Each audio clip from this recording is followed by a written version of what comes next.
नमस्ते। आज के इस एक्सप्लेनर में हम सीधे नीति निर्माण, अर्थशास्त्र और बाजार के एक बड़े ही दिलचस्प खेल को समझने वाले हैं। टॉपिक है कर्नाटक की नई शराब टैक्स नीति। देखिए, ये कोई छोटा मोटा बदलाव नहीं है, दशकों पुराने सिस्टम को पूरी तरह से पलटा जा रहा है। तो चलिए डिकोड करते हैं कि कैसे एक राज्य का टैक्स ढांचा पूरे के पूरे बाजार को हिला सकता है और इसके पीछे की असली कहानी आखिर है क्या। अब गहराई में जाने से पहले जरा इस सवाल पर गौर कीजिए, क्या कोई सरकार शराब पर टैक्स बढ़ाकर असल में अपना ही नुकसान कर सकती है? सुनने में अजीब लगता है ना?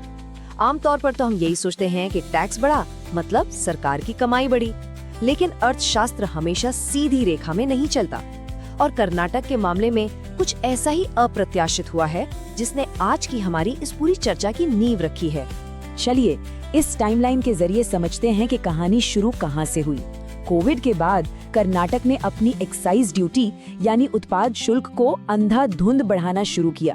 जरा ध्यान दीजिए, जुलाई 2023 में ड्यूटी थी 175%, जो फरवरी 2024 में 195% हुई और जनवरी 2025 आते आते ये 205% के एक भारी भरकम स्तर तक पहुंच गई। मतलब 2 साल से भी कम समय में लगातार 3 बार भारी टैक्स हाइक। इसका सीधा असर ग्राहकों की जेब पर पड़ा। जो बोतल पहले 100 रुपए की थी वो अचानक से 145 रुपए की हो गई। और ठीक यहीं से शुरू होता है बूमरैंग इफेक्ट। आक्रामक तरीके से टैक्स बढ़ाने का ये दांव सरकार पर ही बिल्कुल उल्टा पड़ गया। हुआ ये कि कीमतों में बेतहाशा वृद्धि के चलते बियर की खपत में सीधा 20 से 25% की भारी गिरावट आ गई और नतीजा वित्तीय वर्ष 2025 में राज्य सरकार अपने ही राजस्व लक्ष्य से 8% पीछे रह गई। पता ये रकम कितनी है? लगभग 30 बिलियन रुपए, यानी पूरे 3000 करोड़ रुपए का जबरदस्त नुकसान। तो ज्यादा कमाने के चक्कर में हुए इसी नुकसान ने सरकार को अपने टैक्स ढांचे में एक बहुत बड़ा बुनियादी बदलाव करने पर मजबूर कर दिया। तो इस बड़े नुकसान के बाद एंट्री होती है एक बड़े सुधार की। 11 मई 2026 से एक बिल्कुल नया ढांचा लागू होने जा रहा है, जिसे हम अल्कोहल इन बेवरेज या शॉर्ट में AIB यानी AIB कहते हैं। ये नीति पिछले 60 सालों से चली आ रही बल्क लीटर टैक्स नीति को हमेशा के लिए रिप्लेस कर देगी। आसान भाषा में समझे तो अब टैक्स इस बात पर नहीं लगेगा कि बोतल में कुल लिक्विड कितना है, बल्कि इस पर लगेगा कि उसमें एक्चुअल अल्कोहल की मात्रा कितनी है ना? काफी लॉजिकल। और सबसे दिलचस्प बात यह है कि कर्नाटक इस आधुनिक प्रणाली को अपनाने वाला भारत का सबसे पहला राज्य बन गया है। तो चलिए देखते हैं कि 11 मई से लागू होने वाले इस नए सिस्टम के काम करने का तरीका आखिर है क्या।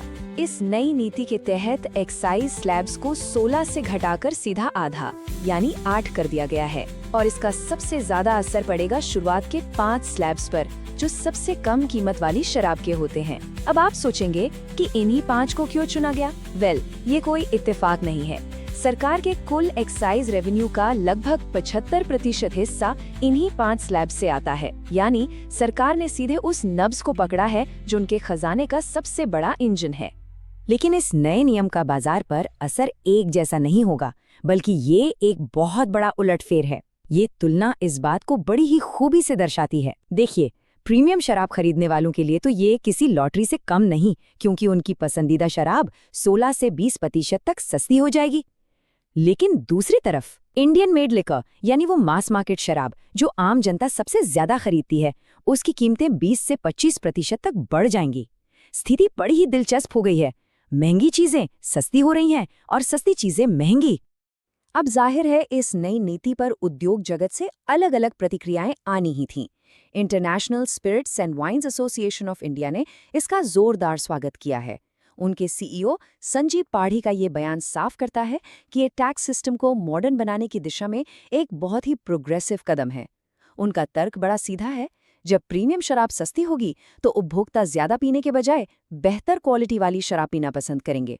कुल मिलाकर ये क्वांटिटी के बजाय क्वालिटी वाली सोच को बढ़ावा देने की बात है। वहीं सिक्के का एक दूसरा पहलू भी है। घरेलू शराब निर्माताओं की अपनी कुछ बहुत ही गंभीर चिंताएं हैं। उनका मानना है कि ये जो नया AIB सिस्टम है, ये मल्टीनेशनल और प्रीमियम ब्रांड्स को एक अनफेयर एडवांटेज देगा, क्योंकि मास मार्केट शराब महंगी हो रही है तो घरेलू कंपनियों को डर है कि वे बाजार की इस रेस में पिछड़ जाएंगी। उनका तर्क है कि इसके नतीजे में स्थानीय निवेश गिर सकता है और लोकल स्तर पर नौकरियां भी जा सकती हैं। तो देखिए, यहाँ दोनों ही पक्षों के अपने अपने बेहद ठोस आर्थिक तर्क मौजूद हैं। अब इस दिलचस्प चार्ट पर नजर डालिए। यहाँ बियर की असली कीमत के पीछे का गणित समझ आता है। पता है, जब कोई बियर की बोतल खरीदता है तो एमआरपी का सिर्फ 28% हिस्सा ही उस शराब बनाने वाली कंपनी के पास जाता है। जी हाँ, सिर्फ 28%। बाकी का एक बहुत बहुत बड़ा हिस्सा केवल और केवल टैक्स है। यानी अभी के सिस्टम में उपभोक्ता असल में प्रोडक्ट के लिए कम और टैक्स के लिए ज्यादा पैसे दे रहे हैं। और यही वजह है कि टैक्स ढांचे में किया गया जरा सा भी बदलाव पूरे बाजार को इतनी जोर से झकझोर देता है। तो चलिए देखते हैं कि ये बदलाव जमीनी स्तर पर बियर बाजार को कैसे बदलेगा। नई नीति से इकोनॉमी बियर की कीमतों में 25 से 30% की भारी गिरावट आने की उम्मीद है। इसके साथ ही माइल्ड बियर और स्ट्रॉन्ग बियर के बीच जो कीमत का फासला था वो अब बढ़कर 10 से 15 रुपए प्रति बोतल हो जाएगा। अब इस अंतर का सीधा सा मतलब क्या है? इसका मतलब है कि उपभोक्ता अब दाम के लिहाज से माइल्ड बियर की तरफ ज्यादा अट्रैक्ट होंगे। बाजार के डायनामिक्स पूरी तरह से बदलने वाले हैं। अब इस पूरे मैक्रो लेवल के बदलाव का कॉर्पोरेट जगत पर क्या असर होगा? यहाँ स्क्रीन पर दिख रहा ये 45% का आंकड़ा गेम चेंजर साबित होता है। ये 45% कर्नाटक के इकोनॉमी बियर सेगमेंट में यूनाइटेड ब्रूवरीज लिमिटेड यानी यूबीबीएल का मार्केट शेयर है। अब आप खुद सोचिए, जब इकोनॉमी बियर की कीमतें 25 से 30% तक गिरेंगी तो बाजार में मांग तेजी से बढ़ेगी और इसका सबसे बड़ा और सीधा फायदा उसी कंपनी को होगा जो पहले से ही लगभग आधे बाजार पर राज कर रही है। निवेशकों के लिए इस पूरी गणित का सिर्फ एक ही मतलब है, बम्पर मुनाफा। अगर हम इन आंकड़ों पर गौर करें तो एलारा सिक्योरिटीज के अनुमान बताते हैं कि टैक्स घटने से कर्नाटक में यूनाइटेड ब्रूरीज की बिक्री में 25% का जबरदस्त उछाल आ सकता है। इसका सीधा असर कंपनी की टॉप लाइन पर पड़ेगा, जहां रेवेन्यू में 3.4 बिलियन रुपए की शानदार बढ़ोतरी देखी जा सकती है। और तो और प्रति शेयर आय यानी ईपीएस में भी लगभग 6.7% की वृद्धि का अनुमान है। ये डेटा साफ दिखाता है कि कैसे एक सरकारी टैक्स सुधार एक बड़ी कॉर्पोरेट कंपनी के लिए किसी वित्तीय वरदान से कम नहीं होता। इन सभी बातों का फाइनल टेक अवे ये है कि बाजार इस नई नीति को लेकर बेहद उत्साहित है। पूरे राज्य में बियर कैटेगरी के 25% तक बढ़ने की उम्मीद है, जिसमें इकोनॉमी सेगमेंट तो बिल्कुल धूम मचाने वाला है। इसी जबरदस्त ग्रोथ की उम्मीद में बाजार विश्लेषकों ने यूनाइटेड ब्रूवरीज के स्टॉक को अपग्रेड करके एक्यूमुलेट की श्रेणी में डाल दिया है और इसका टारगेट प्राइस भी बढ़ाकर 1900 रुपए कर दिया है। ये इस बात का परफेक्ट उदाहरण है कि कैसे राज्य की टैक्स नीतियां सीधे तौर पर शेयर बाजार का मूड और कंपनियों का भविष्य तय करती हैं। अंत में हमारा ये एक्सप्लेनर एक ऐसा सवाल छोड़कर जाता है जिस पर हमें जरूर सोचना चाहिए।